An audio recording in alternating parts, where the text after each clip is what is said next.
ఆధునిక శిక్షణ ఇప్పిస్తామన్నారు AP CM Chandrababu. చేనేత కార్మికులకు ఆరోగ్య బీమాతో పాటు జీఎస్టీ తొలగించేందుకు ప్రయత్నిస్తామని, జీఎస్టీ తొలగించుకుంటే చేనేత కార్మికులకు కూటమి ప్రభుత్వం అండగా ఉంటుందని భరోసా ఇచ్చారు. చేనేత కార్మికులకు ఇచ్చిన అన్ని పథకాలను గత వైసీపీ సర్కార్ రద్దు చేసిందని మండిపడ్డారు.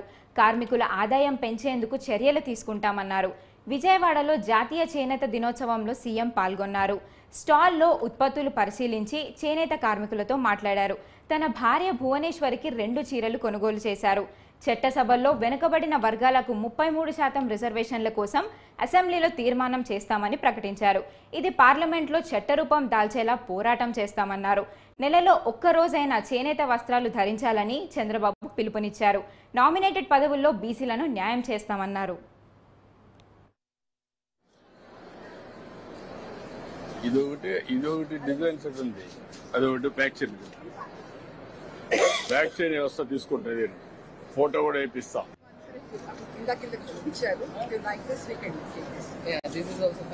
ఇది బాగుందమ్మా. ఎవరిది, ఎక్కడిది, ఎవరు ఇక్కడ అది తీసుకోండి. అది ప్యాక్ చేసావా?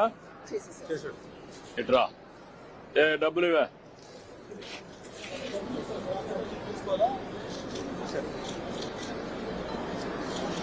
ఓకే, ప్యాక్ ఇది. Okay, good. ఇదేవరు?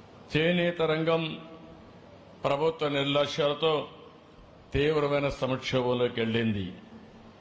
అందుకే ఈరోజు చూస్తే గడిచిన ప్రభుత్వంలో, తెలుగుదేశం ప్రభుత్వంలో అనేక కార్యక్రమాలు చేసి మిమ్మల్ని అందరినీ ఆదుకున్నాం.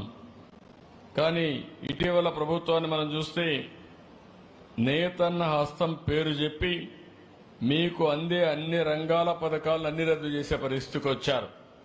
అంటే ఏదో ఒక 24,000 రూపాయలు మీకు ఇస్తే దాంతోనే మీ జీవితాలు బాగుపడిపోతాయని, పెన్షన్ 3,000 ఇస్తున్నాం, ఇప్పుడు 4,000 ఇస్తున్నాం, కానీ నెలకు 2,000 ఇస్తే మీ జీవితాలు మారిపోతాయనుకోవడం ఏ విధంగా సబబోమని ఒక్కసారి ఆలోచించుకోవాల్సిన అవసరం ఉంది. అన్ని పథకాలను రద్దు చేశారు. అదే మరిగా సొంత మగ్గం ఉంటేనే చేనేత నేస్తామన్నారు. ఆప్కో ద్వారా కొనుగోళ్లు ఆపేసే పరిస్థితికి వచ్చారు. అదే మరి నూలు రంగుపై సబ్సిడీ కూడా తీశారు. పావలా వడ్డీ రుణాలు తీసేశారు. ఒక మాటలో చెప్పాలంటే అన్ని రుణాలు రద్దు చేసి మీ పొట్టగొట్టే పరిస్థితికి వచ్చారు. ఈరోజు గడిచిన ప్రభుత్వాన్ని మీరు చూస్తే కార్మికులకి, చేనేత రంగానికి 226 కోట్ల రూపాయలు అప్పు పెట్టే పరిస్థితికి వచ్చారు. బకాయిలు పెట్టే పరిస్థితికి వచ్చారు. ఇప్పుడు